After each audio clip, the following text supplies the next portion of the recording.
Good afternoon all of you. Strength कम दिख रहा है अभी भी।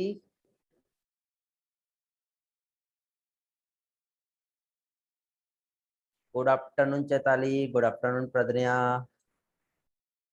Good afternoon Sakshi, Janvi, good afternoon Aditya, good afternoon Anuj, good afternoon Anushka, good afternoon Nandini, good afternoon Trishna, good afternoon Atharva, Taresh, Neenat, Khushi. Very good afternoon to all. बेटा strength आजकल कम क्यों हो रहा है, क्या रीजन है?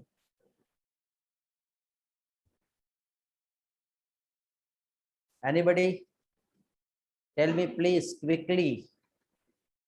स्ट्रेंथ कम होने का रीजन क्या है? बिकॉज मैंने क्लास लेट होता है, खाना खाने गए होंगे। अच्छा, तो टाइम चाहिए क्या बेटा? हाँ हो सकता। अच्छा, आज भी 3 क्लास था क्या आपका कंटिन्यू? कितने बजे से हो रहा है क्लास आपका? डेटा पैक खत्म हो गया? कितने सारे रीजन है आप लोगों के। एक्सेसिव क्लास ये रीजन है? 8 बजे से क्लास चल रहा है? ओहो,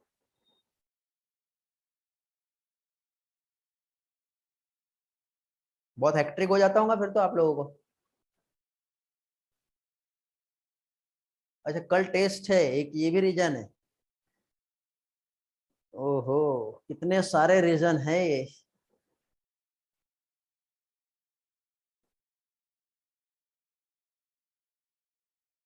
चलो आ रहे धीरे धीरे बाकी लोग तो। चलो आने वाले बेटा 2 से 3 लेक्चर में आपका ये चैप्टर कंप्लीट होने वाला है और फिर हम लोग मॉलिक्यूलर बेसिस ऑफ इनहेरिटेंस जो है वो स्टार्ट करेंगे। ओके, और बहुत जल्दी से जल्दी बायोलॉजी का सिलेबस आपका कंप्लीट हो जाएगा और हम लोग रिवीजन स्टार्ट कर देंगे। ओके, तो आप लोगों का जो शेड्यूल है वो बन गया है। मंडे से आप लोगों को एक एक चैप्टर दिया जाएगा। डाइजेशन से हम स्टार्ट कर रहे हैं और जैसे हाँ, मिशन अक्टूबर कंप्लीट हो जाएगा बेटा और डाइजेशन से मैं आपका कंप्लीट 11th और 12th जो NCERT based past year question है उसका आपका प्रैक्टिस ले लूंगा। आज ऐसी ज्यादा कुछ बात नहीं करने वाला हूँ, ठीक है बेटा? वो बाय मिस्टेक आपको टेलीग्राम पे शेयर कर दिया था, बाद में डिलीट भी कर दिया मैंने। वो बाय मिस्टेक शेयर हो गया था आपको। चलो स्टार्ट करते हैं। कल हम लोगों ने इम्यूनिटी का स्टडी किए थे, तो इम्यूनिटी में हम लोगों ने बार बार एक ही चीज देख रहे थे और बार बार हम जो यहाँ पे पढ़ रहे थे इम्यूनिटी में, तो हम देख रहे थे जैसे कि सपोज ये एक एंटीजन है,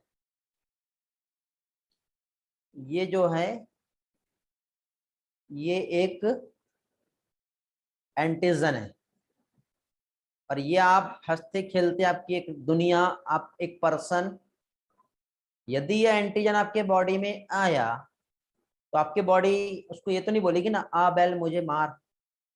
आपका बॉडी उस एंटीजन को मारने के लिए एक रिस्पॉन्स देगा, जैसे कि ये बी सेल है, तो बी सेल जो है ये बनाता है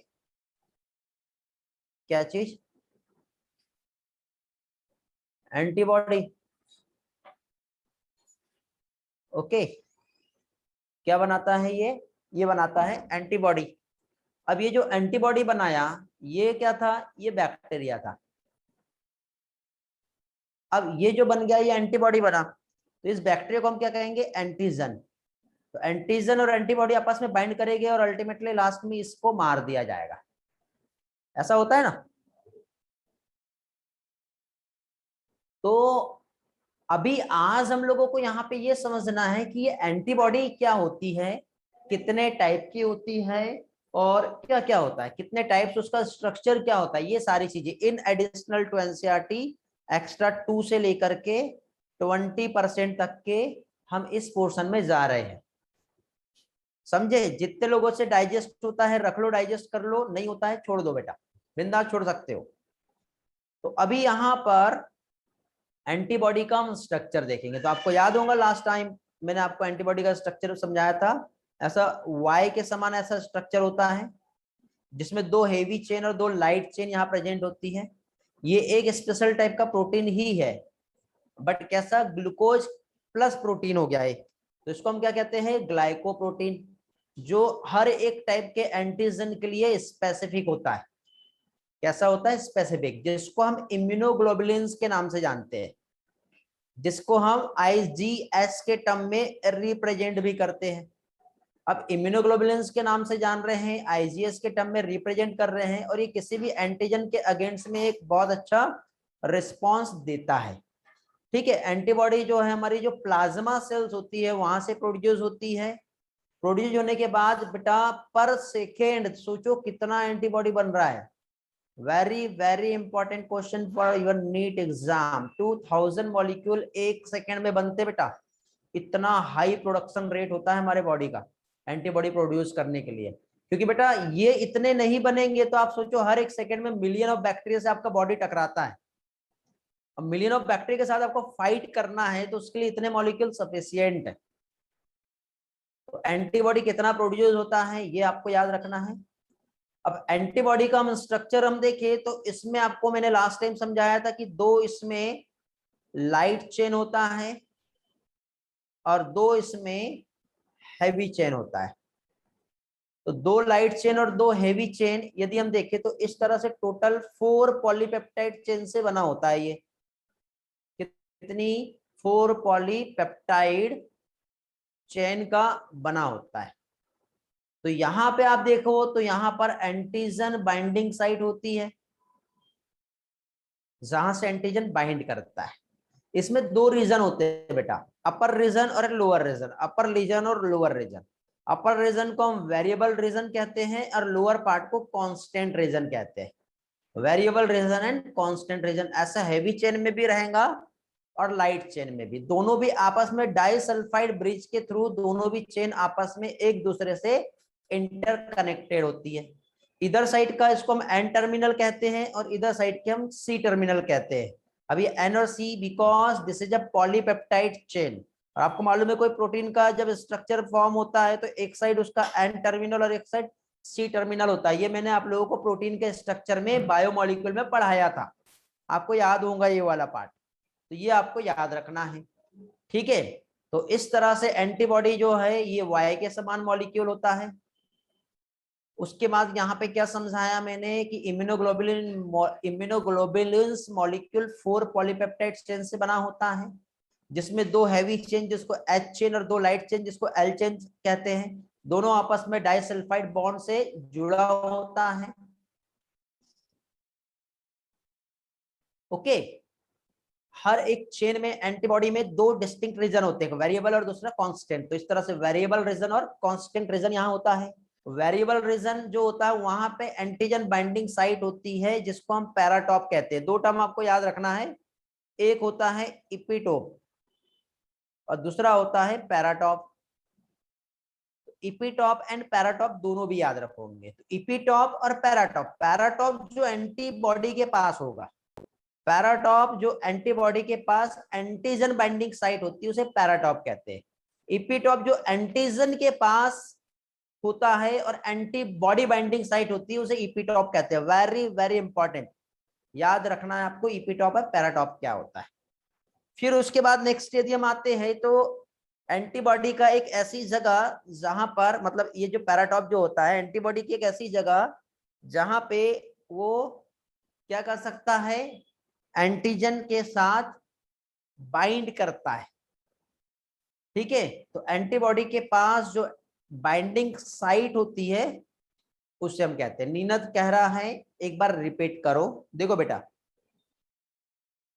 ये एक एंटीजन हो गया, डायग्राम से समझाता हूं तब आपको समझेगा। ये जो है ये एक एंटीजन है। इस एंटीजन पर ये ऐसे एक साइट है, ये ऐसे, ये एक बैक्टीरिया है जिसको हम एंटीजन कह रहे हैं और इसके पास एक साइट है जिसको हम क्या कहेंगे, antibody binding site. Antibody binding site, तो एंटीबॉडी बाइंडिंग साइट जो एंटीजन पे प्रेजेंट होता है इसे कहते हैं इपीटॉप। अब यहां पर एक एंटीबॉडी आके जुड़ सकता है, जैसे कि ये ऐसा एक वाई शेप स्ट्रक्चर होता है ना, तो ये ऐसा एंटीबॉडी यहाँ पे आके जुड़ सकता है, ऐसे इधर भी जुड़ेगा। तो इस तरह से यहाँ पे एक ये साइट है और एक ये साइट है, तो ये जो है ये क्या हो गया, ये स्ट्रक्चर एंटीबॉडी का हो गया। तो ये जो है ये एंटीबॉडी है, और एंटीबॉडी पे ये वाला जो साइट है इसको हम एंटीजन बाइंडिंग साइट कहते हैं, और एंटीजन बाइंडिंग साइट के लिए हम टर्म यूज करते हैं पैराटॉप। नीनल बेटा क्लियर हो गया? ओके, स्क्रीनशॉट लेके रख सकते हो चाहो तो आप, पीडीएफ मिल जाएगा आज का वैसे आपको, लेकिन तो भी स्क्रीनशॉट लेके रख लो। फिर इसके बाद हम आगे आते हैं, तो टोटल कितने टाइप के एंटीबॉडी होती है, तो मैं बहुत पहले से आपको एक ही चीज समझा रहा हूँ, types IgM, IgD, IgA, IgG, IgE। सबसे ज्यादा हमारे बॉडी में कोई एंटीबॉडी प्रेजेंट होता है 85%, वो होता है IgG एंटीबॉडी। ये हमारे सीरम में कितना परसेंट लेवल होता है इसका, 5% IgM होता है, 0.3% IgD होता है, 7 से लेकर 15% जो होता है इसे हम क्या कहेंगे, कौन सा रहेगा, IgA रहेगा, और IgE जो रहता है 0.02% होता है। ये आपको याद रहे तो याद रख सकते हो आप, monomer, pentamer, monomer, monomer dimer, monomer, monomer, मतलब सारी की सारी मोनोमर तो है। IgM एक पेंटामर है और IgA एक डाइमर है, दो चीज आप याद रख लीजिए बस, बाकी सारा आपको मोनोमर याद रहेगा। अभी मोनोमर और पेंटामर क्या होता है, तो ये जो साइट होती है ना बेटा, ये ऐसी जुड़ने वाली जो साइट होती है, तो ये एक है, ऐसे 5 वहां पे साइट्स होते हैं, तो उसको हम पेंटामर कहते हैं। अब फंक्शंस आप याद रख सकते हो, ये एडिशनल है, जो बच्चा याद रख सकता है याद कर लेगा। IgM, देखो पहले से मैं आपको IgE पढ़ाते आ रहा हूं, IgE जो होता है एलर्जिक रिएक्शन में काम करता है, याद है आपको? जो भी हमारा पैरासाइट का इन्फेक्शन हुआ है, ठीक है, और जनरली हमारे टिश्यू में देखने को मिलेगा। IgA हम लोगों ने कल पढ़े थे, तो IgA जनरली जो हमारा सलाइवा हो गया, टीयर्स हो गया, जो ब्रेस्ट का मिल्क होता है जिसे कोलेस्ट्रम कहते हैं, याद है कल कोलेस्ट्रम पढ़ाया था मैंने आपको, वहां प्रेजेंट होता है। तो ये किसी भी माइक्रो ऑर्गेनिजम्स का इन्फेक्शन होता है तो उससे प्रोटेक्ट करता है। IgG मैंने आपको कल समझाया था कि ये एक ऐसा एंटीबॉडी है जो प्लेसेंटा को क्रॉस करता है, ठीक है, और सबसे ज्यादा मोस्ट एबेंडेंट जो होता है ऑल 4 क्लास में वो IgG ही है। जितना डेटे को हाईलाइट कर रहा हूं उतना ही याद रखना है, बाकी सारा याद करने की जरूरत नहीं है। समझ में आ गया बेटा? इसके अलावा यहां पे IgD में जरूरी नहीं है आप कुछ पढ़ो, छोड़ दो। IgM जो होता है बेटा, ये फर्स्ट एंटीबॉडी है जो किसी भी एंटीजन के प्राइमरी रिस्पॉन्स पे प्रोड्यूस होती है। तो ये वाला पार्ट आप यहाँ पे याद रखोगे, प्लेसेंटा को क्रॉस करता है, ये वाला पार्ट आप यहाँ पे याद रखोगे, ठीक है। एलर्जी में कौन से एंटीबॉडी आता है ये याद रखोगे, ब्रेस्ट, सलाइवा और टीयर्स में कौन सा एंटीबॉडी आता है ये आपको याद रखना है, ये बहुत इंपॉर्टेंट पार्ट है।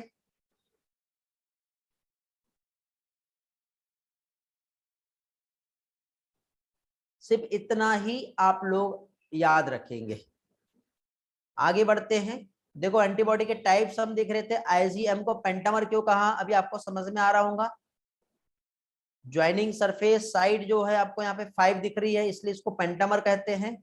ये डाइमर है और बाकी सारे के सारे मोनोमर है। कंफ्यूजन क्लियर हो गया होगा, पेंटामर डाइमर का मीनिंग क्या होता है।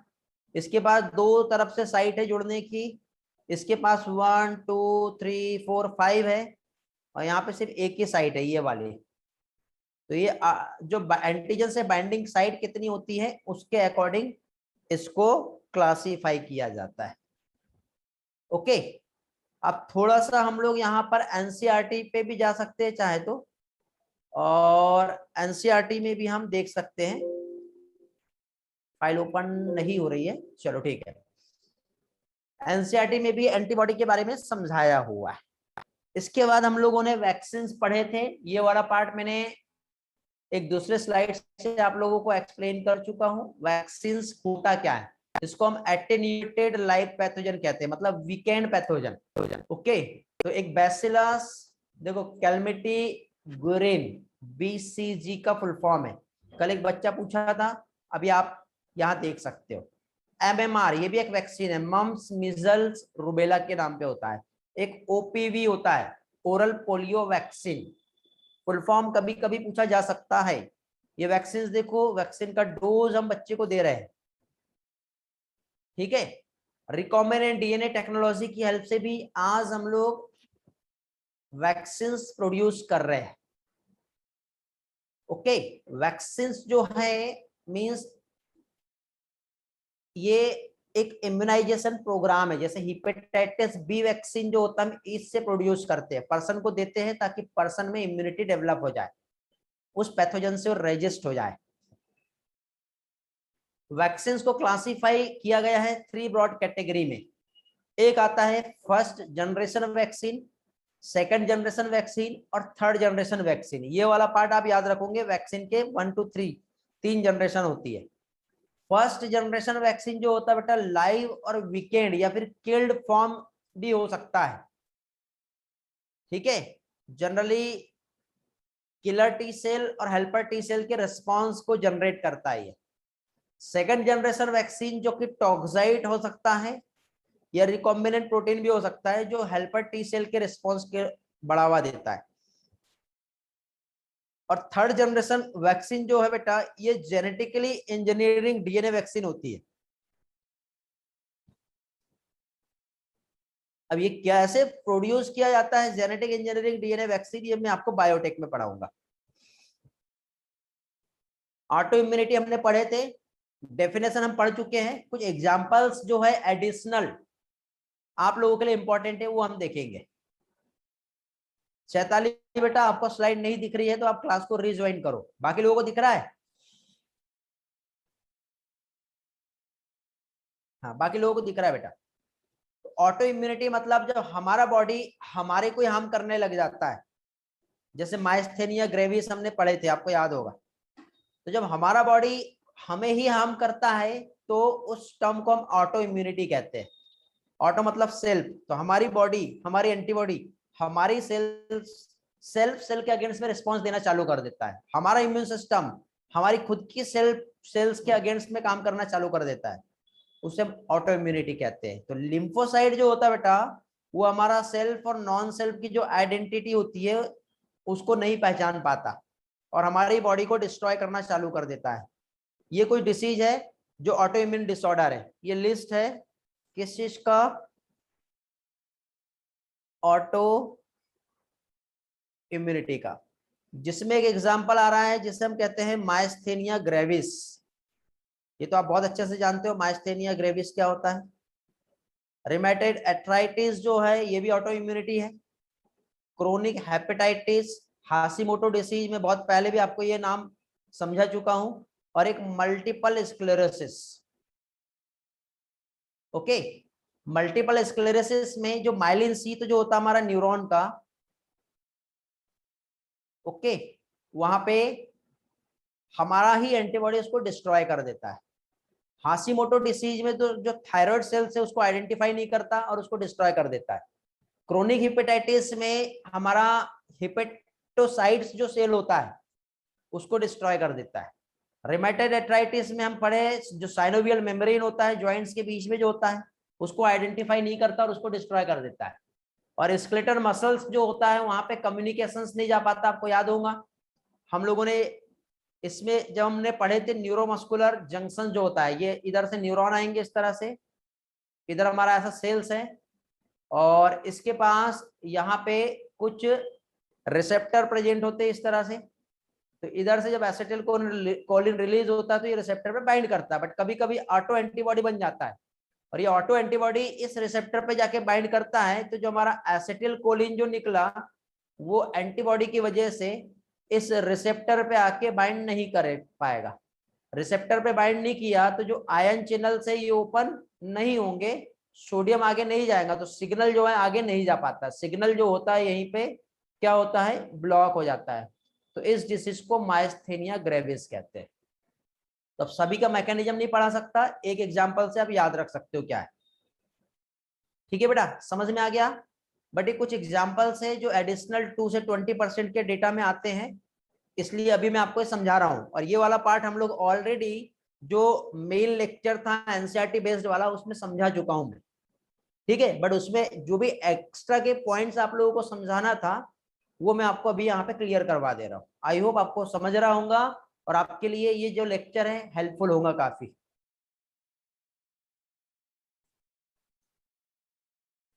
ओके, बड़े आगे।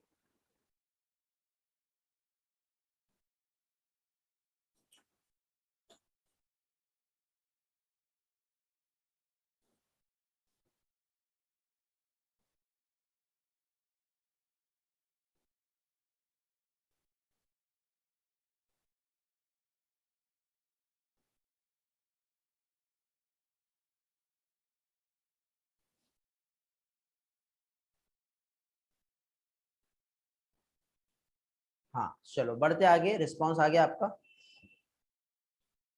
हाइपर सेंसिटिविटी जिसे हम एलर्जी कहते हैं, एलर्जी भी मैंने पढ़ा दिया हूं, बट वो सिर्फ एनसीईआरटी लेवल पे पढ़ाया था। थोड़ा सा हमको एडिशनल यहाँ पे हाइपर सेंसिटिविटी होता क्या है, इसमें होता क्या है, क्या प्रॉब्लम होती है, ये हम समझेंगे। यदि किसी पर्सन का इम्यून सिस्टम वीक होता है ना तो उसको बहुत जल्दी एलर्जी हो जाती है, जिसको हम अर्टिकारिया हम कह सकते हैं, जिसे हम क्या कह सकते हैं, जैसे कफिंग, स्नीजिंग ऐसी प्रॉब्लम भी होती है, स्किन पर रैसेस आने लग जाते हैं, हाइव्स टर्म से हम रिप्रेजेंट करते हैं, तो वो कहलाता है हाइपर सेंसिटिविटी। आप देखना कभी भी आप एक न्यू प्लेस पे जाते हो, कोई भी पर्सन, तो सडनली उसे स्नीजिंग होने लग जाता है। आप देखना कोई कपड़े हम बहुत पुराने रखे हुए वो वियर करते हैं, उसको ऐसा झटक लेते हैं, तो उससे जो डस्ट निकलता है उससे स्नीजिंग होना चालू हो जाता है। ठीक है, तो इसका एक्चुअली रीजन क्या है, विजिंग होने लग जाता है, कोई रीजन क्या है, कोई एक्सप्लेनेशन नहीं है इसका। ठीक है, लेकिन कुछ टाइम के बाद वो जो सिम्टम्स है वो थोड़ी देर के बाद डिसअपियर भी हो जाते हैं, मतलब हमको कोई डिसीज नहीं हुआ है, वो एक एलर्जी है। यदि डिसीज रहता तो लंबे टाइम तक के रहता, लेकिन सडनली हमारे बॉडी ने कोई भी पार्टिकल जब आपके बॉडी में गया और उस इन्वायरमेंट्स के अगेंस्ट में उसने काम किया और रिस्पॉन्स दिया। ओके, तो इस रिएक्शंस को हम एलर्जी या फिर हाइपर सेंसिटिविटी कहते हैं। कई लोगों को पोलन ग्रेन्स जो होता है, कई लोगों को जो डस्ट माइट्स होता है, एनिमल डेंडर्स हम कह सकते हैं, जो एनिमल्स जैसे डॉग टप टप टप टप ऐसा झटपटता है ना, तो उसकी बॉडी से जो डस्ट निकलता है उससे भी कई लोगों को एलर्जी होती है। अब एलर्जी तो क्या क्या हो सकती है, तो बेटा कई लोगों को कुछ फूड खाने से एलर्जी होती है, मतलब एक ऐसे सब्सटेंस जिससे एलर्जी होती है उसे हम एलर्जेंस कहते हैं। किसी को मिल्क का एलर्जी होता है, किसी को वेजिटेबल से, किसी को चॉकलेट से, किसी को व्हीट से, किसी को एग से। ठीक है, कुछ पॉलन ग्रेन्स यदि हमारे बॉडी में चले गए, फंजाई, डस्ट, स्मोक, इससे एलर्जी होता है।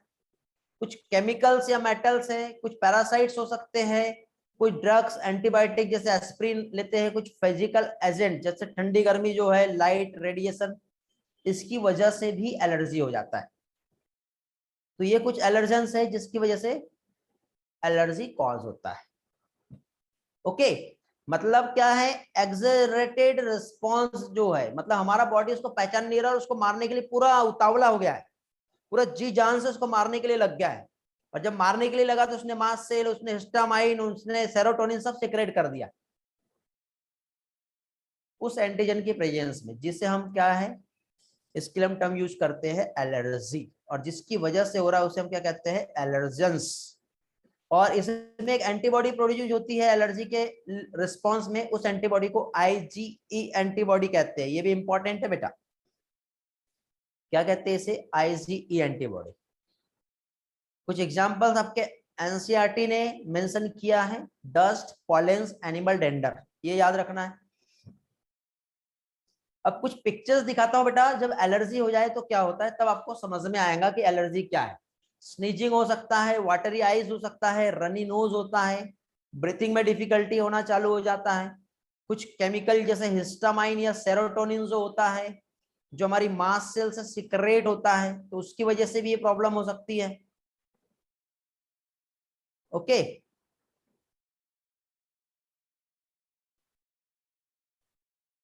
तो ये सारी चीजें हैं जिससे प्रॉब्लम होता है। तो अब एलर्जी के हम टाइप्स देखेंगे। एक हे फीवर जो है एलर्जी का एक टाइप्स है, जिसमें जो नेजल म्यूकोसा है उसका सिक्रेशन बढ़ जाता है, थ्रॉट में इरिटेशन होता है, कंजक्टिवाइटिस, आंखों में रेडिश कलर दिखाई देता है, लाल लाल, ठीक है, कंजक्टिवाइटिस कहते हैं। ये है फीवर, एक एलर्जी का एग्जाम्पल है बेटा। कुछ लोगों को अस्थमा होता है, कुछ लोगों को अर्टिकारिया होता है, कुछ लोगों को एक्जिमा होता है, कुछ लोगों को एनाफाइलेक्टिक शॉक, इससे पर्सन का डेथ तक के हो जाता है बेटा, इतना खतरनाक होता है। तो देखो अस्थमा के लिए हम लोग इस तरह से डोज देते हैं, देखो ये पर्सन, इसे एलर्जी हुआ है, ये देखो ये अर्टिकारिया, ये देखो एक्जिमा, बॉडी में रेड कलर के रैसेस दिख रहे हैं। अर्टिकारिया में यदि आप यहाँ से आपने ऐसा भी लिख दिया ना तो आपका नाम वहां पे आएगा, तो उसमें ऐसे रैसेस जो होता है ना ऐसे कंप्लीटली ऐसा आ जाएगा। ये एनाफाइलेक्सिक शॉक इतना खतरनाक होता है कि पर्सन का डेथ तक के हो सकता है। तो ये सब एलर्जी है। इसका प्रिवेंशन बेटा एक ही है, स्पेसिफिक एलर्जन को फाइंड करो और उसे अवॉइड करो, या फिर एंटीहिस्टामाइन ड्रग जैसे सिट्रेजिन मार्केट में आता है, ये आप ले सकते हो, ठीक है, ये एंटीहिस्टामाइन ड्रग है। एक मार्केट में मोंटिकॉप ए करके मिलता है अस्थमा के लिए, मोंटिकॉप ए, मोंटिकॉप ए ये ब्रांड नेम है। इसका केमिकल कंपोजिशन जो होता है इसमें मोंटेलिकॉस्ट होता है, लिवोसिट्रेजिन होता है और एम्ब्रोक्सोल होता है। तो ये ड्रग भी जो है एलर्जी में दिया जा सकता है, काफी इफेक्टिव ड्रग है, बट इसका पोटेंशियल लेवल बहुत ज्यादा होता है। जनरली ज्यादा एलर्जी नहीं है तो सिट्रेजिन 0.5 mg में दिया जाता है, थोड़ा ज्यादा है तो 10 mg में भी दिया जाता है, इससे ज्यादा नहीं। इसमें लिवोसिट्रेजिन 0.5 mg में होता है, ठीक है। साथ ही साथ ग्लूकोकॉर्टिकॉइड्स भी दिया जाता है जो एलर्जी के सिम्टम्स में रिलीफ दिलाता है। ओके, तो ये कुछ जो है प्रिवेंशन एंड ट्रीटमेंट था जो एलर्जी में जनरली हम लोग पेशेंट के लिए यूज करते हैं, ठीक है। सिम्टम्स, ट्रीटमेंट और ये सारी चीजें अभी मैंने आप लोगों को यहाँ पर एक्सप्लेन किया। आई होप आपको ये सारी चीजें समझ में आ गई होंगी। इफ यस तो आगे बढ़ेंगे हम लोग। प्रिवेंशन ट्रीटमेंट क्या होता है एलर्जी का, किसी को कुछ पूछना है? जितना भी एक्स्ट्रा 2 से लेके 20% जो समझाना था डेटा वो मैंने आपको प्रोवाइड कर दिया हूं बेटा इस चैप्टर में, ठीक है। आगे भी है, ऐसा नहीं कि यहीं तक के है, आगे भी हम लोग देखते आ रहे हैं।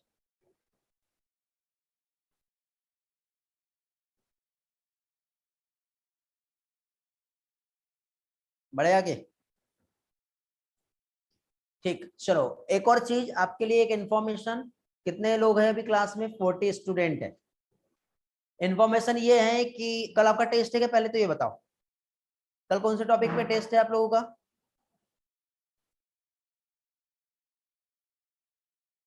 और टाइमिंग क्या है ये भी बताओ। 11 बजे से कब तक रहता है? 2 बजे तक के।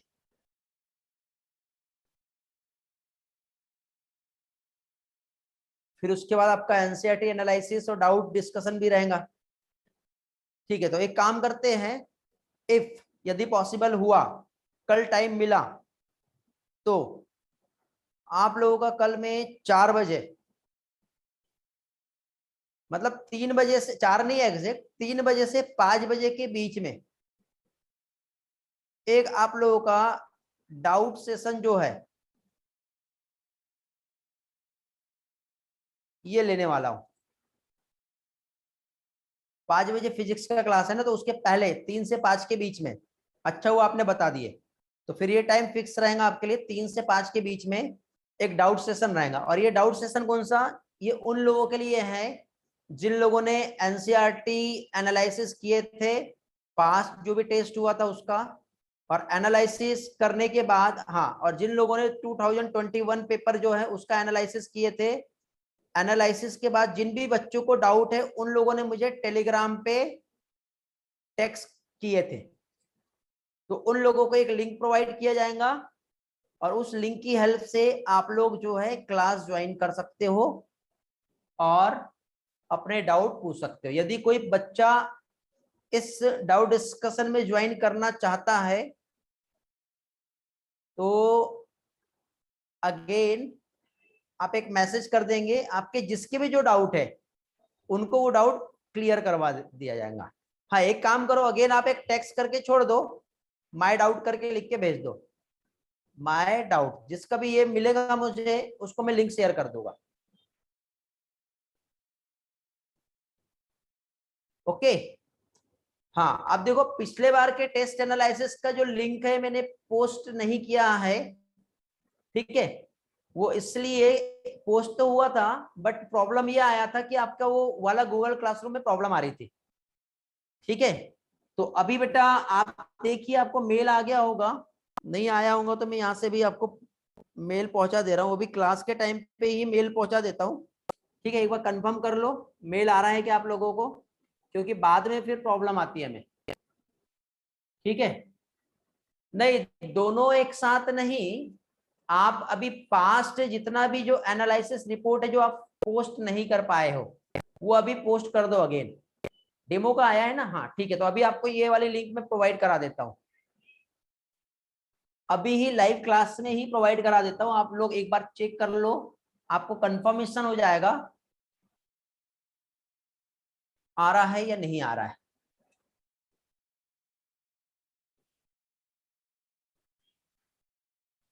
कौन कौन सा लिंक देना है आपको? एक लास्ट टेस्ट कौन सा हुआ था?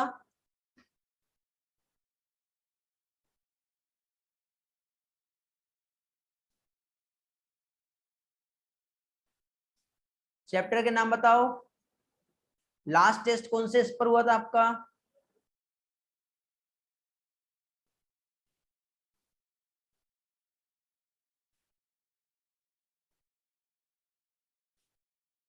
रिस्पॉन्स करो बेटा जल्दी से।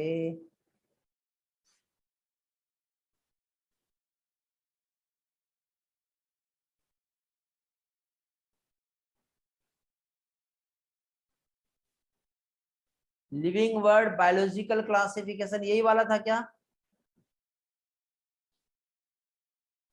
रिवीजन टेस्ट है ना, यही था। इसका ही एनालिसिस बोल रहे हो आप लोग?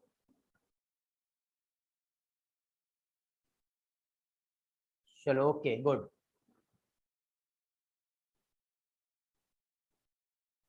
जस्ट वेट, अभी आप चेक कर लो। बैच आपका 2022 है, एम आई राइट? ओके। नीट बैच आपका आएगा 22। क्लास वर्क में जाना है, क्रिएट करना है assignment।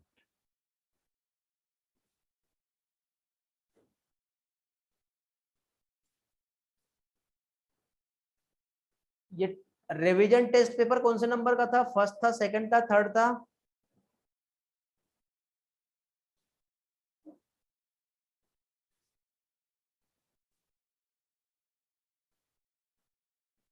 सेकंड है ये या फर्स्ट है? सेकंड है, ओके।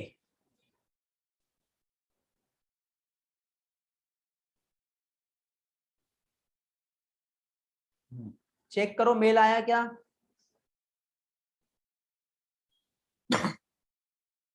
इसके अलावा और कुछ ऐसा है जो पोस्ट नहीं कर पाए होंगे आप? Test paper analysis revision test 2 आ गया, मेल आ गया सभी को? इसका ड्यू डेट भी आ गया है, चेक करो बेटा। जिसे नहीं आया वो क्लासरूम में एनरोल नहीं हुआ है, पुराने वाली आईडी से मेल नहीं आएगा, आईडी चेंज कर दिया वो मैंने आपकी। हाँ, मेल नहीं आया बट क्लासरूम में दिख रहा है तो भी चलेगा। आपके मेल का सिंक्रोनाइजेशन नहीं हो रहा है। तो गूगल क्लासरूम में यदि आपको दिख रहा है टेस्ट पेपर एनालिसिस टेस्ट 2 ऐसा दिख रहा होगा, देखो मैं आपको डेटा शेयर करके भी दिखा दे रहा हूँ क्या टाइटल दिया हूं मैंने। ये देखो, यदि ऐसा दिखाई दे रहा है, ये इस तरह से दिखना चाहिए, टेस्ट 2 लिखा हुआ है, ये देख लो। ओके, ऐसा आ गया है तो अच्छी बात है। अब इसमें कितने लोग इनरोल हुए वो भी मैं दिखा देता हूं आप लोगों को। 42 स्टूडेंट जो है इनरोल हुए, जो क्लास ज्वाइन कर चुके हैं।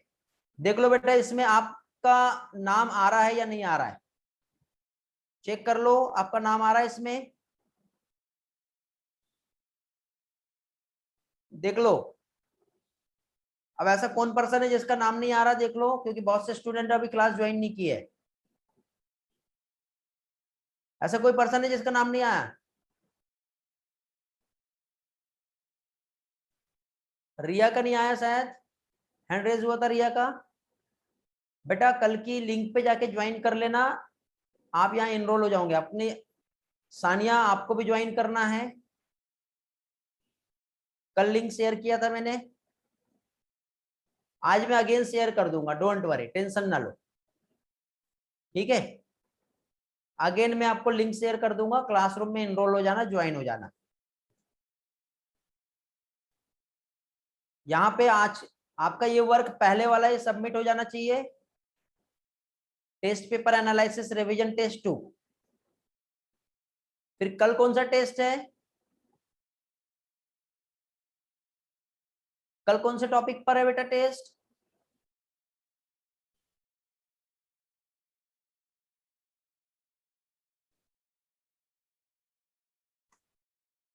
टेस्ट एनालिसिस माइक्रोब्स इन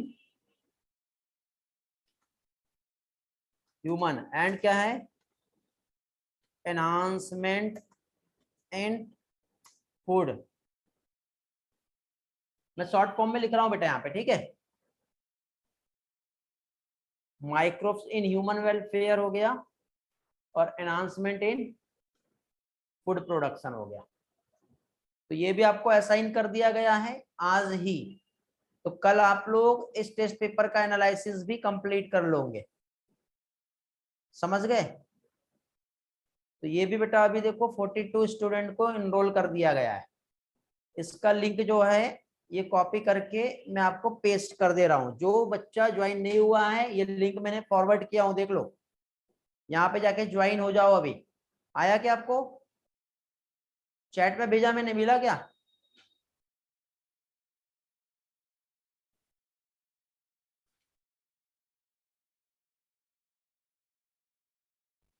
ये कल की टेस्ट का लिंक फॉरवर्ड किया हूं मैंने आपको बेटा, अभी मैंने शेयर किया ना आपके चैट बॉक्स में, ऊपर देखो, चैट टू एवरीवन पे भेजा हूं मैंने।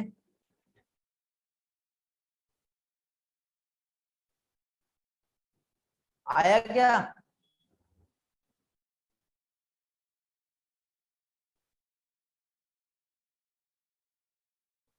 नहीं आया? एक मिनट रुको, एक मिनट रुको, अभी देखो अभी आया क्या, आ गया अभी।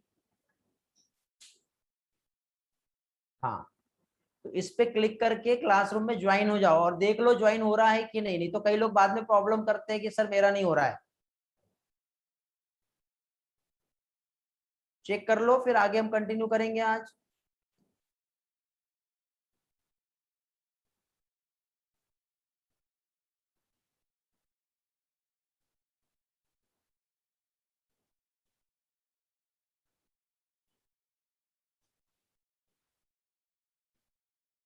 कोड पूछ रहा है,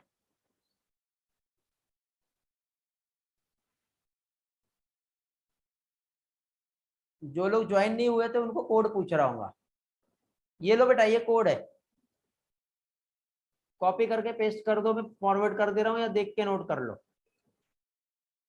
कॉपी पेस्ट होता है कि आपके यहाँ से नहीं होता होगा? ये स्क्रीनशॉट ले लो, ये कोड है बेटा।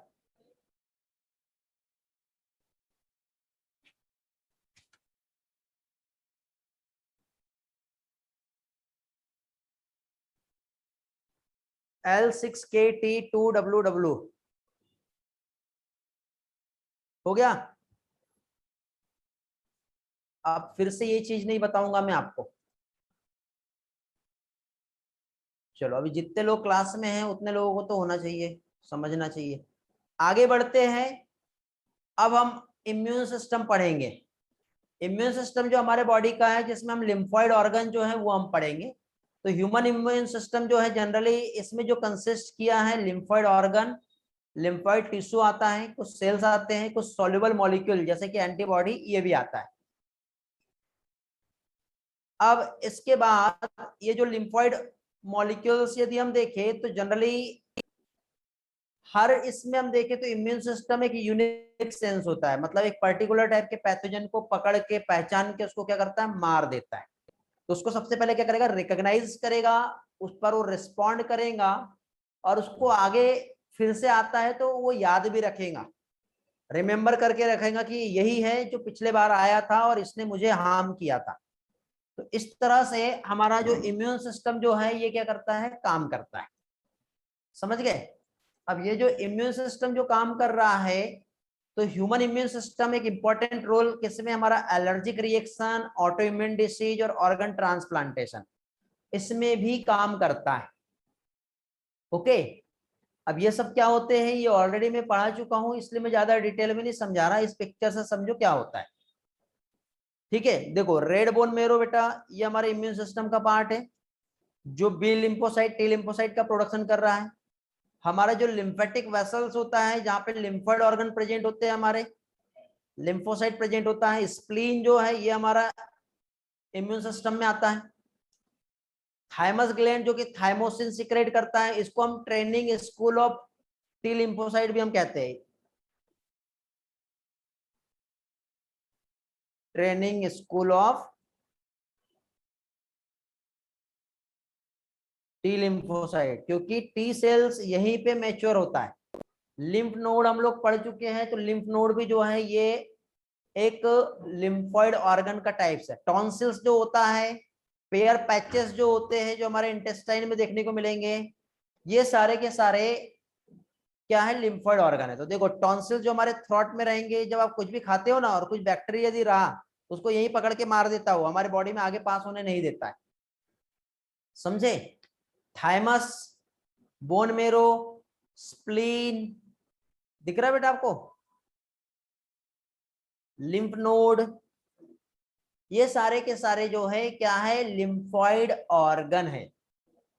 तो लिम्फॉइड ऑर्गन मतलब जहां पे मैच्योरेशन एंड परिपरेशन होता है लिम्फोसाइट का, ओरिजिन भी होता है।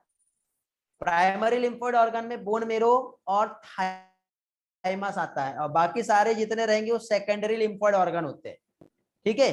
तो लिम्फोसाइट जहां पर डिफरेंशिएट हो रहा है और एंटीजन सेंसिटिव लिम्फोसाइट में कन्वर्ट होता है, उसको हम लिम्फोइड ऑर्गन कहते हैं। समझ गए। मैच्योरेशन के बाद लिम्फोसाइट माइग्रेट कर जाती है कहां पर, हमारे लिम्फ नोड में, सेकेंडरी लिम्फोइड ऑर्गन में, जैसे टॉन्सिल्स हो गया, पेयर पैचेस हो गया। ठीक है, स्मॉल इंटेस्टाइन में पेयर पैचेस होता है, लिम्फ नोड होता है, स्प्लीन होता है, अपेंडिक्स। यहाँ पे जब लिम्फोसाइट मैच्योर होता है तो वहां पे पहुंच जाती है, और जब कोई इन्फेक्शन होता है तो वहां से वो उसको मारती है। जैसे छोटी छोटी पुलिस हेडक्वार्टर होती है कि नहीं, और एक बड़ा पुलिस स्टेशन होता है, तो एक ही जगह सारे पुलिस वाले रहते हैं क्या, नहीं रहते, अलग अलग जगह पे रहते हैं छोटे छोटे इसमें। तो इस तरह से होता है बेटा, समझे। आर्मी वाले अलग रहते हैं, कभी कभी इनकाउंटर करना है तो इनकाउंटर स्पेशलिस्ट को बुलाया जाता है, तो उनकी एक अलग स्पेशल जगह रहती है। तो इस तरह से ये सारा जो है यहाँ पर प्रोसेस होता है। तो ये क्या हो गया, हमारा लिम्फॉइड ऑर्गन है, और इस तरह से हमारा ये इम्यून सिस्टम है। तो लिम्फॉइड ऑर्गन जो है, सेकेंडरी लिम्फॉइड ऑर्गन एक स्पेशल टाइप की साइड प्रोवाइड करता है, मतलब जैसे कि जिसको हम रणभूमि कहते हैं, जहां पे लड़ाई करना है हमको आतंकवादियों से, कहीं पे भी नहीं करते ना, तो उस तरह से एक स्पेशल साइट जहां पे लिम्फोसाइट का एंटीजन के साथ इंटररिएक्शंस हो पाए, वो रहता है सेकेंडरी लिम्फॉइड ऑर्गन। एक लोकेशन लिम्फोइड ऑर्गन का, अलग अलग जगह पे लिम्फोइड ऑर्गन जो प्रेजेंट होते हैं। ठीक है, देखो बोन मेरो, थाइमस आप देख रहे हो यहाँ पे, बोन मेरो में बी सेल और टी सेल, यहाँ पे एक स्टेम सेल होता है स्पेशल टाइप का, जो बी सेल और टी सेल को क्या कर सकता है, प्रोड्यूस कर सकता है। थाइमस जहाँ पे थाइमोसिन का प्रोडक्शन होता है, तो बोन मेरो जो होता है मेन लिम्फोइड ऑर्गन होता है, ओके, जहां पे हमारा ब्लड सेल्स और लिम्फोसाइट का प्रोडक्शन होता है। थाइमस जो बाइलोब ऑर्गन है, पढ़े हम लोगों ने बेटा, थाइमस ग्लैंड याद आ रहा है, मैच्योरिटी के टाइम पे डिजनरेट होते रहता है। कहां पर लोकेटेड होता है बेटा, हमारा हार्ट और बीनीथ द ब्रेस्ट बोन, वहां पे प्रेजेंट होता है। ये क्वेश्चन भी एग्जाम में आता है, ओके। बर्थ के टाइम पे ये बहुत लार्ज होता है at the time of birth, but size इसका रिड्यूस होते जाता है प्यूबर्टी और मैच्योरिटी के टाइम पे, और बूढ़े होने के बाद बहुत छोटा हो जाता है और डीजनरेट हो जाता है।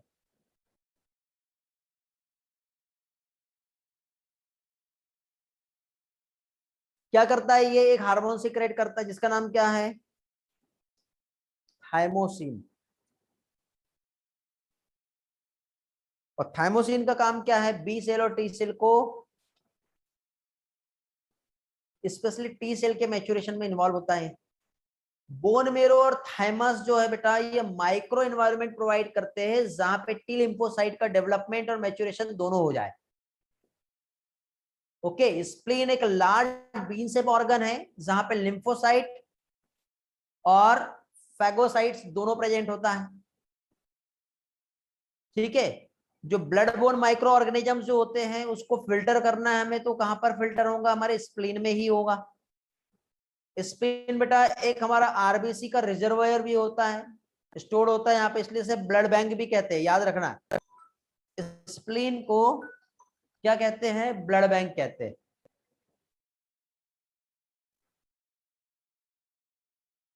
स्प्लीन को क्या कहते हैं, ब्लड बैंक भी कहते हैं, ओके। इसके बाद फिर स्प्लीन समझा, एक होता है बेटा, क्या कहते हैं उसे, म्यूकोसा एसोसिएटेड लिम्फोइड टिश्यू, वो भी, यार एक minute, just wait.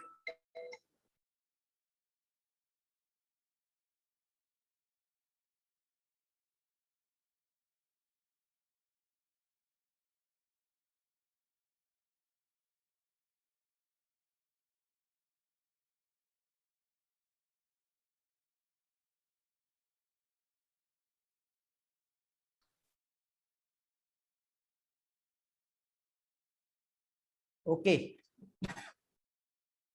Mucosa associated lymphoid tissue जो होता है, यहां पर भी, ये भी एक लिम्फोइड ऑर्गन में ही आता है। लिम्फ नोड हमने पढ़े, लिम्फ नोड में क्या होता है बेटा, जितने भी माइक्रो ऑर्गेनिज्म जो रहेंगे उसको ये क्या करेगा, ट्रैप कर लेगा। ट्रैप करने के बाद कोई भी एंटीजन जो रहेगा उसको क्या करेगा, पकड़ लेगा और उसको ही मार देगा, ओके। एंटीजन जो है लिम्फ नोड में ट्रैप होते हैं, ट्रैप होने के बाद लिम्फोसाइट एक्टिवेट होती है एंड उसको वो मार देता है। तो इस तरह से बेटा हमारा लिम्फोइड ऑर्गन का एक रोल होता है। आपको याद होगा जब मैंने आप लोगों को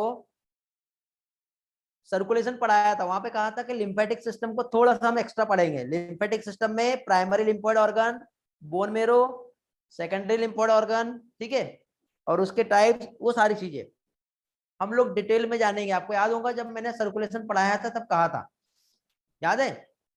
और आज हम यही पार्ट देख रहे हैं।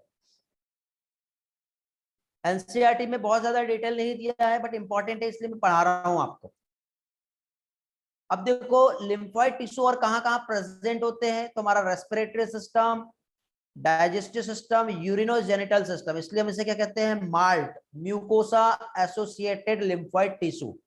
ये भी हमारे बॉडी को पैथोजन से लड़ने में हेल्प करता है, प्रोटेक्ट करता है पैथोजन से। 50% लिम्फोइड टिश्यू हमारे बॉडी में प्रेजेंट होता है बेटा।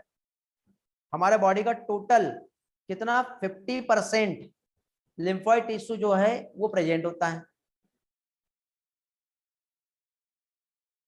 ओके।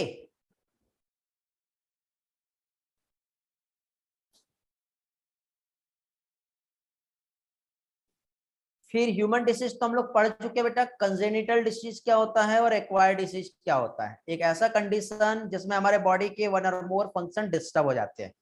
तो लिम्फोइड ऑर्गन हमारा कंप्लीट हो गया है, आगे का पार्ट अभी हम देखने वाले हैं। रिस्पॉन्स कर दो जल्दी से, यहाँ तक के सारा पार्ट क्लियर होगा तो आगे बढ़ेंगे।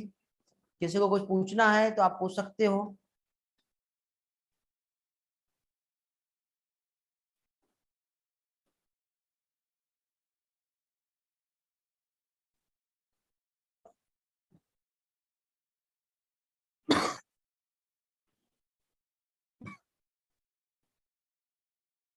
चलो डिसीज, डिसीज में थोड़ा सा पार्ट हमें मलेरिया वाला पोर्शन जो है और कैंसर ये हमें पढ़ना है, कैसे डिसीज होता है वो हमें देखना है, ठीक है।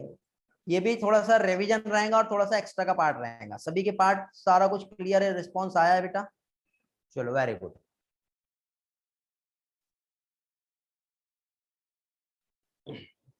तो अभी यहाँ पे देखो, डिसीज जो होती है एक ऐसी कंडीशन जिसमें हमारे बॉडी के फंक्शंस या हमारे ऑर्गन जो है प्रॉपर काम नहीं कर पा रहे। कोई डिसीज हमारा डाइट का डेफिशिएंसी की वजह से, कुछ हमारा जेनेटिक डिसऑर्डर भी हो सकता है और कुछ ट्रांसफर भी हो सकती है पर्सन टू पर्सन। और ट्रांसफर जनरली उसे हम कहते हैं कंटामिनेशन। कंटामिनेशन मतलब किसी भी टाइप के डिसीज कॉजिंग ऑर्गेनिजम्स यदि हमारे फूड वाटर मिल्क में यदि पहुंच गए और यदि वो फूड वाटर मिल्क हमने हमारे बॉडी में गया तो हमारे को क्या होगा, डिसीज हो जाएगा। तो इस टर्म को हम कंटामिनेशन कहते हैं। अब देखो कंटामिनेशन क्या होता है, इसको थोड़ा सा एक्स्ट्रा पढ़ाऊंगा मैं, समझाऊंगा ताकि आपके लिए बहुत इंपॉर्टेंट है। कंटामिनेशन मीन्स क्या होता है, तो देखो जैसे कि फॉर एग्जांपल आप खाना खा रहे हो, आप एक स्पून से जैसे पोहा खा रहे हो मान लो, या मैगी खा रहे हो, नूडल्स खा रहे हो, वो स्पून नीचे गिर गया। नीचे गिर गया मतलब हो सकता है कि जो टाइल्स पे, जहां पे जिस सरफेस पे वो गिरा है, तो वहां पे उस सरफेस पे किसी ना किसी टाइप के जर्म्स होंगे। तो जर्म्स के या कुछ पार्टिकल्स उस स्पून में कहीं ना कहीं लग गए और आपने उसको उठाए और फिर से खाने लगे, तो एक्चुअली वो जो स्पून था वो क्या हुआ, कंटामिनेटेड हो गया। ओके, एक और एग्जांपल दे रहा हूं। ये मोबाइल फोन कितनी जगह से घूम के आया है, कभी आपने इसको क्लीन किया हो, सैनिटाइज किया हो? अभी वैसे कोविड की वजह से बहुत से लोग सैनिटाइज कर रहे हैं इसको।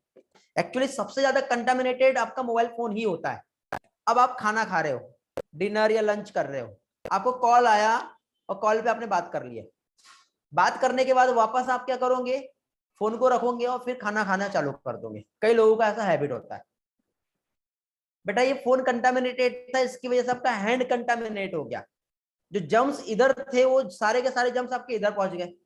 अब ये जो जम्स इधर आ गए, अब ये जो जम्स इधर पहुंचे, अब आपको क्या होगा, डिसीज हो सकती है बेटा। अब आपका इम्यून सिस्टम तगड़ा है तो उसके लिए लड़ाई करेगा, वो उससे फाइट करेगा, ठीक है। और नहीं है तो फिर गए आप तो। एक और एग्जांपल दे रहा हूं मैं। जनरली हम जो हैंकी यूज करते हैं, टॉवेल बाथिंग के लिए जो यूज करते हैं, कई लोगों को ये लगता है कि सबसे अच्छा हाइजेनिक वही है, बट ऐसा नहीं है बेटा। अब जनरली कुछ कुछ जगह पे पर्सन टू पर्सन हैंकरशिप जो हम कहते हैं या टॉवेल हम जो कहते हैं, वो हर किसी का अलग अलग होता है। बट कई जगह पे कॉमन यूज करते हैं। एक पर्सन उसने अपना फेस या बात जो है क्लीन किया, फिर दूसरा आया, ठीक है, हर पर्सन हैंड जो है ड्राई कर लिया, पोंछ लिया, इस तरह से होता है ना। अब मुझे बताओ कितने लोगों ने उसको यूज किए? आपके घर में 4-5 मेंबर तो रहते ही है ना, फैमिली मेंबर, सभी लोग उसे यूज करते हैं। अब जनरली आप खाना खाने बैठते हो तो अब आपको मालूम है कि हैंड अच्छे से क्लीन करना चाहिए, वॉश करना चाहिए। तो हैंड आपने वॉश कर लिए, हैंड वॉश करने के बाद आप हाथों को पोंछते हो किसमें, उसी हैंकी में जो ऑलरेडी, अब आप हर दिन क्लीन करते हो क्या, उसको धोते हो क्या, लॉन्ड्री भेजते हो क्या हर दिन? नहीं।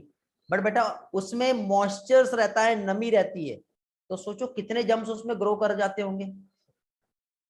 करते हैं। जनरली आप जिस लिफ्ट का यूज कर रहे हो, कितने लोगों ने उस लिफ्ट के की को प्रेस किया होगा, कितने लोगों ने लिफ्ट का डोर को ओपन क्लोज किया होगा, या ऑटोमेटेड डोर भी है तो उस लिफ्ट के की को तो आप प्रेस करते हो, उस पे प्रेस कर दिए, फिर आप मास्क पहन रहे हो। बेटा वो जिस पे आपने प्रेस किया वो जम्स तो आपके हैंड में पहुंच गए ना, ये कहलाता है कंटामिनेशन। समझ गए? अब इसको समझाने के लिए मैं आपको बहुत सारे ऐसे एग्जाम्पल्स है जो शेयर कर सकता हूं, बट जरूरी नहीं है कि इतना सारा आपको एक एक पार्ट इतना डिटेल में समझाया जाए। समझ गया बेटा? तो कंटामिनेशन क्या है, या फिर आप चाहो तो मैं एक एनिमेशन शेयर कर देता हूं आपके साथ। जस्ट वेट, जम्स वाला एक एनिमेशन शेयर करता हूं। इधर गया, ढूंढना पड़ेगा मुझे।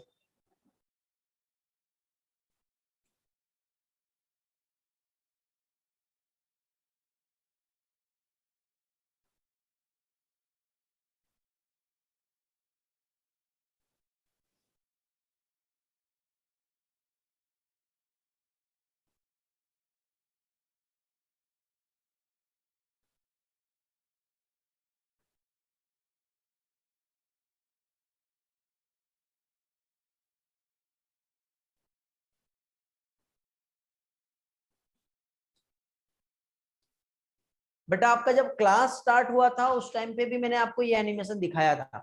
आई डोंट नो आप जानते हो या नहीं, बट अभी मैं आपको जब समझाऊंगा, ये एनिमेशन दिखाऊंगा, तो आपका जो सेंस ऑफ माइंड जो है वो थोड़ा अलग रहेगा, तो आपको काफी हेल्प मिलने वाली है। चलो तो देखते हैं, साउंड भी वहां पे प्ले कर देता हूं मैं, चाहो तो आपके लिए। दिखाई दे रहा है ना बेटा सभी को? रिस्पॉन्स करो एक बार।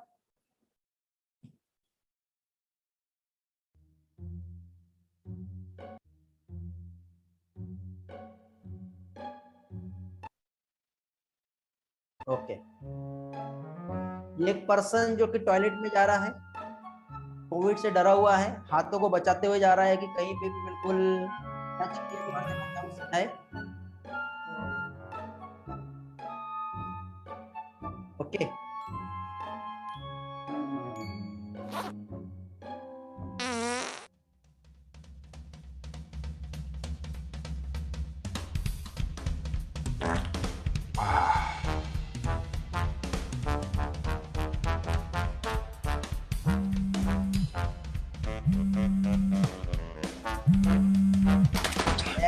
गंदा हो गया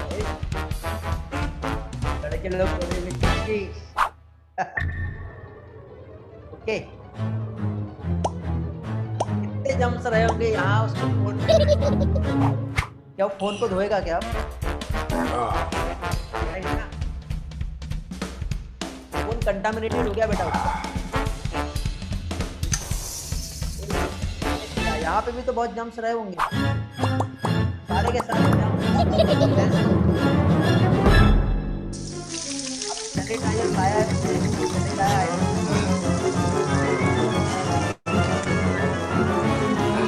लाया है, बच गया।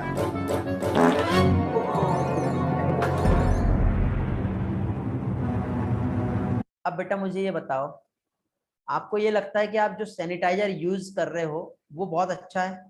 नहीं, आपका वो सैनिटाइजर कितने हाथों में गया होगा आप ही बताइए। गया है?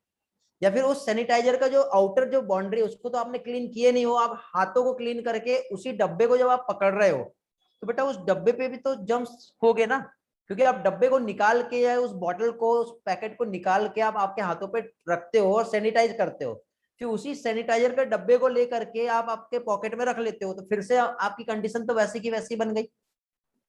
होगा ऐसा? अब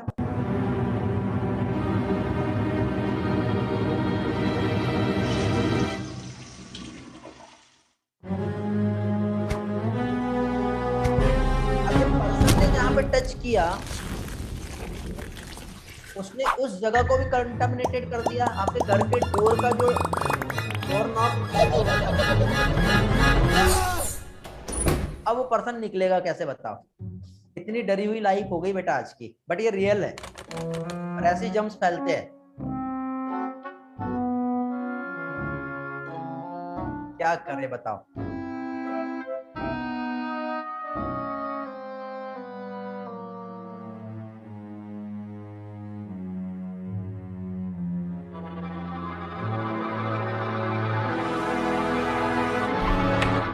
ओ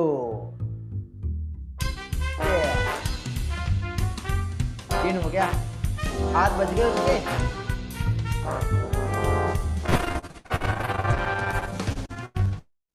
अब ये काम तो बहुत बार होता है बेटा। अरे ये क्या, ये पर्सन तो वही है, इसका फोन भी कंटामिनेटेड था और हैंड भी।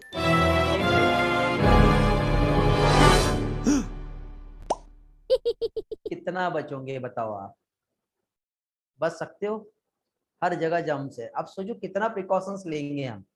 बट आज के टाइम पे ये बहुत जरूरी है बेटा। आप देख रहे हैं ना हर घर में भी जो कफ स्नीज ये जो प्रॉब्लम आ रही है, कॉमन कोल्ड का प्रॉब्लम हो रहा है, कोविड का प्रॉब्लम हो रहा है, कोई भी जो प्रॉब्लम जो देखने को मिल रही है उसका रीजन सबसे बड़ा यही है।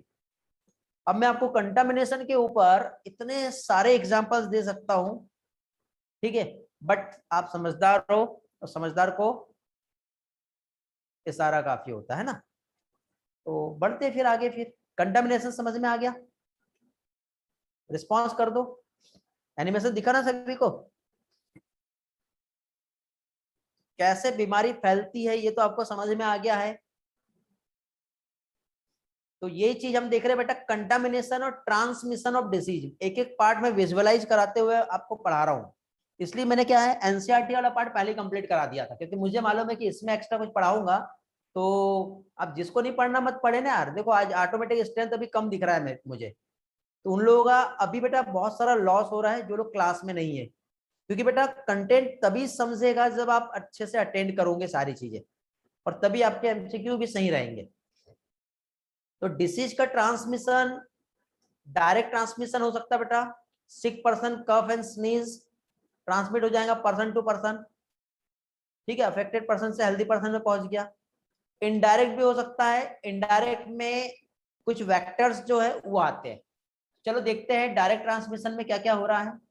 तो डायरेक्ट ट्रांसमिशन में बेटा इन्फेक्टेड पर्सन के आप कांटेक्ट में आ गए, कोई भी एजेंट्स यहां हो सकते हैं, ठीक है। ड्रॉपलेट इन्फेक्शन हो गया, किसी ने छींक दिया खांस दिया, मिट्टी के कांटेक्ट में भी आप आते हो तो भी इन्फेक्शन हो सकता है बेटा, क्योंकि उस पर भी बहुत सारे माइक्रोब्स रहते हैं। कुछ एनिमल्स के काटने से, क्योंकि उनके माउथ में भी कुछ ना कुछ जम्स रहते हैं। प्लेसेंटा के थ्रू भी ट्रांसमिशन हो सकता है। इन्फेक्टेड पर्सन से जो डिसीज स्प्रेड हो रही है, chicken pox, small pox, syphilis, ringworm, athlete foots, ये होते हैं।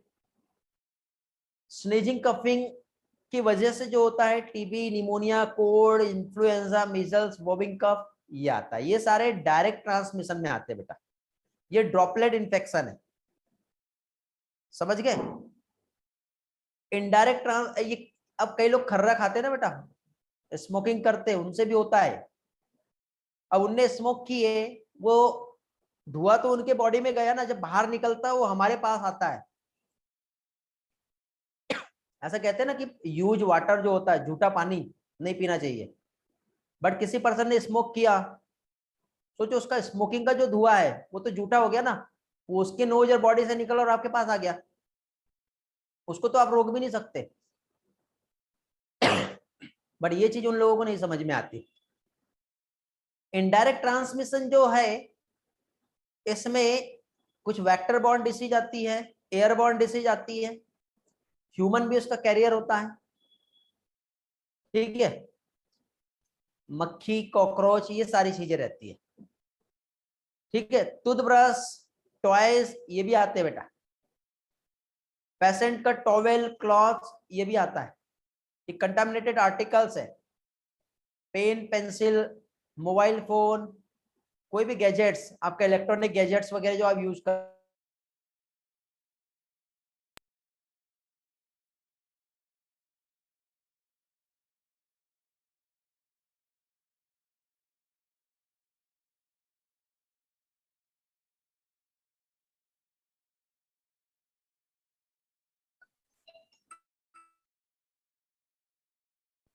इसके बाद साउंड आ रहा होगा बेटा। पैथोजेंस की यदि हम बात करें तो कुछ एयर और डस्ट में भी प्रेजेंट होते हैं, कुछ पैथोजन एयर और डस्ट में भी प्रेजेंट होते हैं, जो ट्रांसफर होते हैं। ये सब इनडायरेक्ट ट्रांसमिशन है। फूड वटा, फूड की हेल्प से वाटर, आइस, मिल्क, आइसक्रीम खाते हो ना आप लोग, कई लोग कई बार आइसक्रीम खा के बीमार हो जाते हैं, कॉमन कोल्ड, सर्दी खांसी होने लग जाती है बेटा, उसमें भी पैथोजन होते हैं। ऐसा नहीं कि उसमें नहीं होता। हम बोलते हैं ना हम फ्रिज में रख देते कोई भी चीजें तो सेफ रहती, नहीं, ऐसा नहीं है। अब पैथोजन से डिसीज कैसे कॉज होता है ये भी हम देख लेते हैं। तो बेटा एक तो टिश्यू डैमेज हुआ और रप्चर हुआ, तो उनको तो जगह मिल गई ना अंदर जाने के लिए, या कुछ टॉक्सिन्स, कोई बैक्टीरिया हमारे बॉडी में गया और उसने टॉक्सिन सिक्रेट कर दिया, तो उस तरह से डिसीज कॉज करते हैं। और टॉक्सिन दो टाइप के होते हैं बेटा, एंडोटॉक्सिन और एक्सोटॉक्सिन। या तो बाहर से सरफेस पे सिक्रेट करेंगे या फिर अंदर सिक्रेट करेंगे, ऐसा होता है। अब मलेरिया, मलेरिया कैसे फैलता है देख लो। लाइफ साइकिल एक एनिमेशन की हेल्प से देखेंगे। मॉस्किटो इसका होस्ट जो है,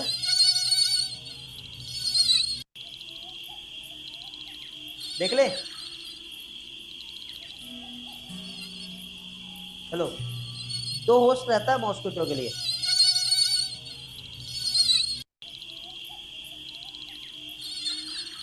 चलो देख लेते हैं। मलेरियल पैरासाइट जो है इसके लिए एक वेक्टर फीमेल एनाफिलीज मॉस्किटो, जब ये बाइट करता है तब मलेरिया जो है स्प्रेड हो जाता है। ओके, और इसकी लाइफ साइकिल 2 होस्ट से कंप्लीट होती है। एक तो मॉस्किटो खुद से, प्लाज्मोडियम का स्पीसीज होता है फाल्सिफेरम, ओवेल, मलेरिया और वाइवेक्स, 4 स्पीसीज है जिससे मलेरिया स्प्रेड होता है। ओके, तो प्लाज्मोडियम जो है इसकी लाइफ साइकिल 2 होस्ट से कंप्लीट होती है, एक फीमेल एनाफिलिस मॉस्किटो और दूसरा ह्यूमन, इसलिए इसको हम डाइजेनेटिक लाइफ साइकिल कहते हैं। क्या कहते हैं इसे? डाइजेनेटिक। फीमेल एनाफिलिस मॉस्किटो में मलेरियल पैरासाइट जो प्लाज्मोडियम है ये अपना सेक्सुअल फेज जो है वो कंप्लीट करता है, और ह्यूमन में ये असेक्सुअल रिप्रोडक्शन करता है, मतलब सेक्सुअल और असेक्सुअल दोनों टाइप के रिप्रोडक्शन यहाँ पे होते हैं। तो ह्यूमन बींग्स में ये इसका इंटरमीडिएट होस्ट होता है, सेकेंडरी होस्ट। तो एग्जाम में प्राइमरी होस्ट कौन सा है? मॉस्किटो, और सेकेंडरी होस्ट कौन सा है? ह्यूमन। ये क्वेश्चन भी पूछा जा सकता है। जब मॉस्किटो ब्लड को फीड कर रहा होता है तो उस टाइम पे ये एक वेक्टर की तरह काम कर रहा होता है, और मलेरिया का जो पैरासाइट है वो ह्यूमन बींग्स में छोड़ देता है या फिर ले लेता है। यह एनसीईआरटी का डायग्राम है, ये लीवर को और आरबीसी को अफेक्ट करता है, और आरबीसी में असेक्सुअली ग्रो करके बाहर निकलता है और गैमेट्स फॉर्म होते हैं, और अगेन मॉस्किटो बाइट करेगा तो ये गैमेट्स उसके गट में पहुंच जाते हैं। तो इस तरह से ये एक लाइफ साइकिल जो है देखने को मिलता है। तो लाइफ साइकिल प्लाज्मोडियम का जो इन्फेक्टिव फॉर्म है स्पोरोजॉइट्स होता है, जो मॉस्किटो जब बाइट करता है तो ह्यूमन में वो क्या करता है? छोड़ देता है।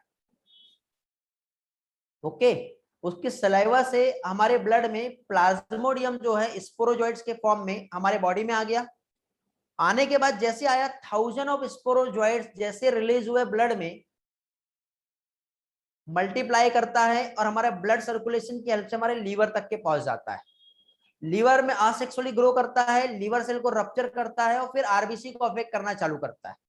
लीवर सेल को ब्रस्ट करके बाहर निकला, बाहर निकलते ही ठीक है आरबीसी और हमारे हीमोग्लोबिन को खाना चालू कर देता है।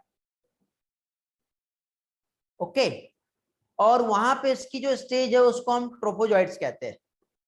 आरबीसी में जो स्टेज होती है उसको हम ट्रोफोजॉइट्स कहते हैं। जब पहुंचा हमारे लीवर में तो उसको स्पोरोजॉइट्स कहते हैं। देखो मॉस्किटो बाइट कर रहा है, ओके दिख रहा है, और यहां से लीवर तक के पहुंच रहा है। तो यहां पे जो रहेगा वो क्या रहेगा? स्पोरोजॉइट्स रहता है।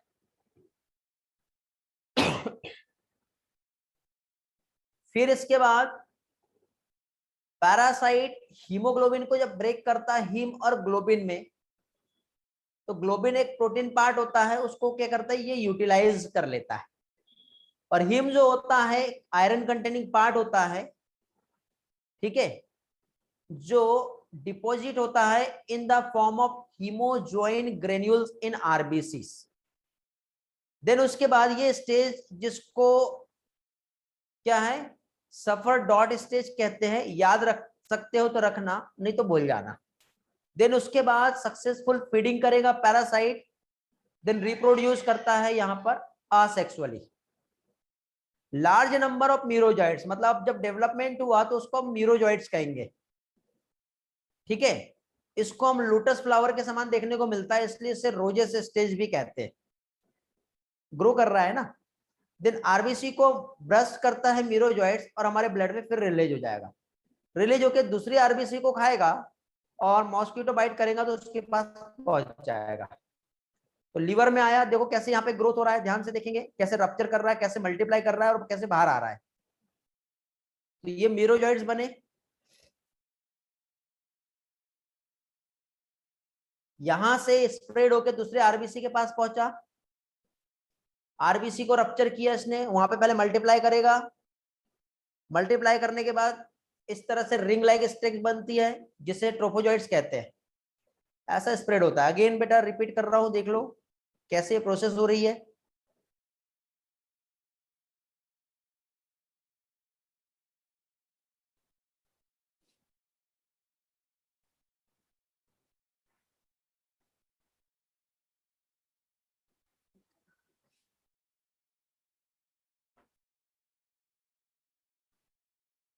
ओके, समझ में आ गया कैसे हो रहा है प्रोसेस।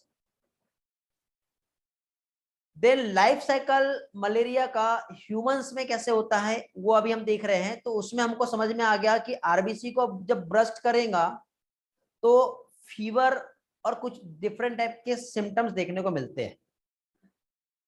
ठीक है, ठंड लग के बुखार आता है मलेरिया में। पैरासाइट अब हमारे न्यू ब्लड सेल्स को अफेक्ट करेगा। कुछ मीरोजॉइड्स जो है बेटा उसके सेक्सुअल स्टेज में चेंज हो जाता है जिसको हम गैमेटोसाइट्स कहते हैं। यहीं से मेल और फीमेल गैमेट्स का फॉर्मेशन हो जाता है। आरबीसी कंटेनिंग जो गैमेटोसाइट्स है ये माइग्रेट होकर हमारा ब्लड वेसल्स के अपर रीजन जो सुपरफिशियल स्किन होती है वहां पहुंच जाते हैं। और अगेन जब मॉस्किटो बाइट करता है तो ये जो गैमेट्स है मॉस्किटो के गट में चले जाएंगे। अब अगला स्टेज जो रहेगा वो कहाँ होने वाला है, अगला स्टेज मॉस्किटो के गट में होगा। तो देखो रिंग लाइक स्ट्रक्चर बना था, मेल गैमेटोफाइट गैमेटोसाइट्स और फीमेल गैमेटोसाइट्स बना। अब आगे की life cycle female Anopheles mosquito में कंप्लीट होगा। तो वहां पे दोनों भी गैमेट्स जो हैं मेल और फीमेल गैमेट मॉस्किटो के गट में पहुंचे, देन उसके स्टमक में पहुंचते हैं। वहां पे इसका फर्टिलाइजेशन और इसका डेवलपमेंट होता है। ओके, देन जायगोट बनेगा और जायगोट बनता है तो इस स्टेज को ऊकाइनाइट्स कहते हैं। देन ये सब होने के बाद जो through the stomach wall of mosquito ये मूव करते करते ये जो oocytes रहता है सरफेस ऑफ द स्टमक में आता है। देन वहां से ये स्पोरोजॉइट्स बनते हैं, फॉर्म होके मॉस्किटो के बॉडी में जो सलाइवरी ग्लैंड होता है वहां तक पहुंच जाते हैं। और फिर अगेन जब मॉस्किटो बाइट करेगा तो सलाइवरी ग्लैंड से वापस से वो ह्यूमन के बॉडी में पहुंच जाता है इस तरह से। जब मॉस्किटो सक कर रहा था तो गैमेट्स पहुंचे, मेल और फीमेल गैमेट पहुंचे उसके स्टमक तक के गए। स्टमक में जाने के बाद इसका फ्यूजन हुआ, जायगोट बना। जायगोट बनने के बाद ओकाइनेट्स स्टेज आई, मल्टीप्लाई हुआ, ओसिस्ट बने। ये मॉस्किटो के ब्लड स्ट्रीम से होते उसके सलाइवरी ग्लैंड में आएंगे, देन स्पोरोजॉइड्स बन जाते हैं। स्पोरोजॉइड्स बन के मॉस्किटो के सलाइवरी ग्लैंड में आएंगे। अगेन मॉस्किटो जब बाइट करेगा तो ये अगेन ह्यूमन के बॉडी में फिर से पहुंच जाएंगे। इस तरह से ये एक स्टेज मॉस्किटो के लाइफ साइकिल का होता है जो अभी आप लोगों को मैं शेयर कर रहा हूं। इतना अच्छा एनिमेशन में आपको कहीं और नहीं मिलेगा, एक एक पार्ट आपको समझ में आ रही होंगी। अभी आज का लेक्चर आपके लिए काफी हेल्पफुल है। जो लोग आज क्लास में नहीं है उनका बहुत सारा लॉस हो चुका है।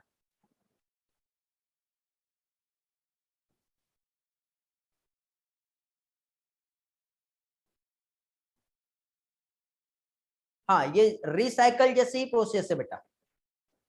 मॉस्किटो को भी मलेरिया हो गया है, उसको प्रॉब्लम क्यों नहीं होगा, उसको मलेरिया हो गया है। अब प्लाज्मोडियम की 4 स्पीसीज मैंने आपको पहले शेयर किया था, plasmodium vivax, malariae, ovale and falciparum. तो plasmodium vivax, plasmodium falciparum, malariae and plasmodium ovale, ये 4 स्पीसीज है जिससे मलेरिया होता है। अब इससे क्या क्या होता है तो देखो, मोस्ट कॉमन स्पीसीज जो हमारे इंडिया में होती है प्लाज्मोडियम वाइवेक्स। इससे एक बार इन्फेक्शन होता है तो 14 डेज का इंक्यूबेशन पीरियड होता है इसका। इसको बिनाइन टर्सरियन मलेरिया भी कहते हैं। ठीक है, फीवर 48 आवर्स के बाद या हर 3 दिन के बाद अगेन देखने को मिलता है, ठंड लग के बुखार आता है। फाल्सीफेरम यदि हम देखें तो ये बहुत ही ज्यादा डेंजरस स्पीसीज है जो हमारे इंडिया में कुछ जगह पे देखने को मिलती है। 12 दिन में इसका इंक्यूबेशन पीरियड होता है और 48 आवर्स में इसमें भी देखने को मिलता है। और ये बेटा मैलिग्नेंट मलेरिया कॉज करता है। ओके, प्लाज्मोडियम मलेरी जो होता है, अब इतना डिटेल में नहीं जाना, 28 डेज में इसका लाइफ साइकिल देखने को मिलता है और 72 आवर्स में हर 4 दिन में फिर से बुखार रिपीट होता है। ओके, कॉटन मलेरिया कॉज करता है, 4 दिन में देखने को मिल रहा है ना इसलिए। और प्लाज्मोडियम ओवेल ट्रॉपिकल अफ्रीका में देखने को मिलता है, 14 डेज का इंक्यूबेशन पीरियड है। इतना ही याद रखिए। सिम्टम्स क्या होंगे तो पेशेंट को मलेरिया के जो सिम्टम्स देखने को मिलते हैं, मस्कुलर पेन होता है, हेडेक होता है, ठंड लगती है, बुखार आती है, बहुत टायर्डनेस लगता है, ज्यादा नींद आती है, ये सारे मलेरिया के सिम्टम्स है। ओके, बॉडी टेम्परेचर कम ज्यादा होते रहता है बेटा मलेरिया के सिम्टम्स में। मलेरिया पहले पढ़ा दिया था कि मैंने आपको, या नहीं पढ़ाया था?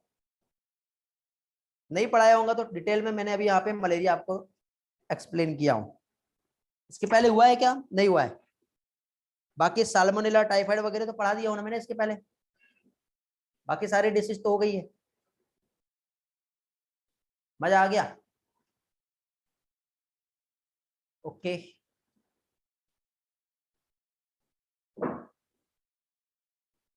कंट्रोल करने के लिए क्या ऑप्शन है बेटा? गैम्बोसिया जो फीस होती है, जो मॉस्किटो लार्वी को खा जाती है, उसका यूज करो। मॉस्किटो नेट का यूज करो। ठीक है। इंसेक्टिसाइड का यूज कर सकते हैं हम लोग। ठीक है, यही प्रिवेंशन है, यही कंट्रोल है। गैम्बोसिया फीस, ड्रैगन फ्लाइज। ठीक है, कुछ प्लांट जो होते हैं इंसेक्टिवेरस प्लांट, इसका हम यूज कर सकते हैं। डक जो मॉस्किटो को खा जाते हैं। ट्रीटमेंट में कुछ मेडिसिन है, जरूरी नहीं है पढ़ना, छोड़ दो। ठीक है, जब आप एमबीबीएस कर लोगे तब इस टाइप की मेडिसिन पे जाओगे। ओके, अभी नीड नहीं है। तो ये था बेटा आपका एक डिसीज का छोटा सा पार्ट।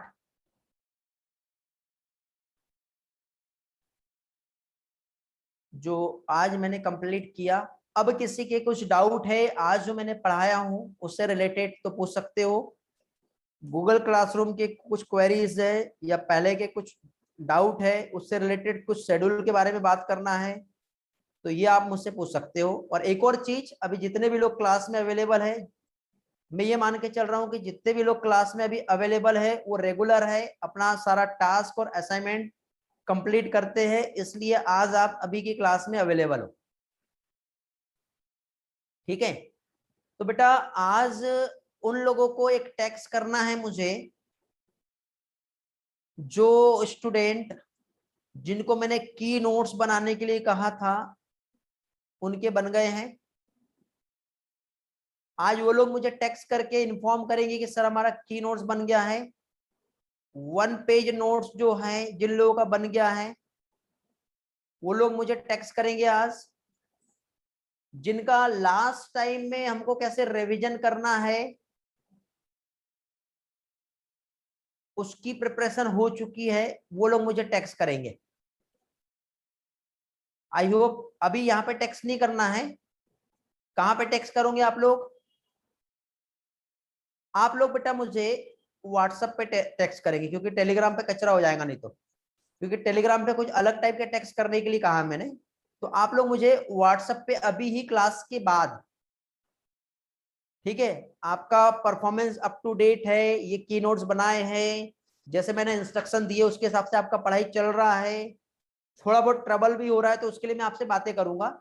ठीक है, बट आप लोग मुझे आज एक टेक्स्ट करके इन्फॉर्म करेंगे कि हाँ सर हमारा ये जो आपने जो टास्क दिए, जो एक्टिविटी दिए, जैसा आपने कहे हैं वो बिल्कुल बढ़िया से चल रहा है और हमें कॉन्फिडेंट आ रहा है कि नहीं हम 650 प्लस लेके आ सकते हैं।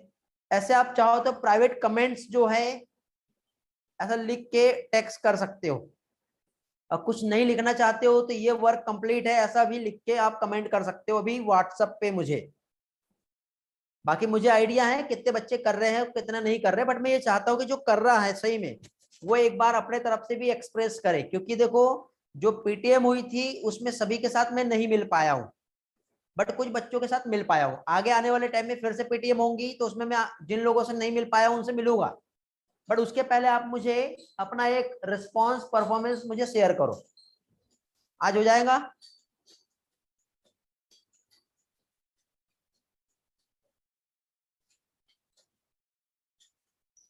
देखो यदि आप सही में कर रहे हो और कॉन्फिडेंट फील नहीं हो रहा है टेक्स्ट करके छोड़ दो और ये सारी चीज वहां पे मेंशन कर दो। ठीक है, यदि ऑफलाइन काउंसलिंग नहीं हो पाया तो मैं आप लोगों के लिए ऑफलाइन की जगह ऑनलाइन काउंसलिंग भी प्रोवाइड कराऊंगा।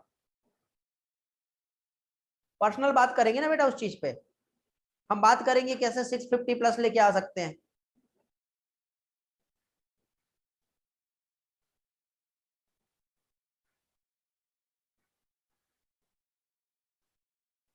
ठीक है बेटा, चलो तो ये तो था आज का क्लास। आज के नोट्स और स्लाइड आपको मिल जाएंगी। आगे के लिए हम फिर मिलते हैं नेक्स्ट लेक्चर में। ऑल द बेस्ट कल के टेस्ट के लिए।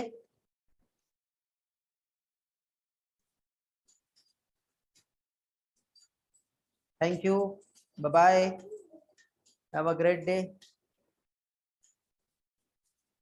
थैंक यू बेटा आर्यन।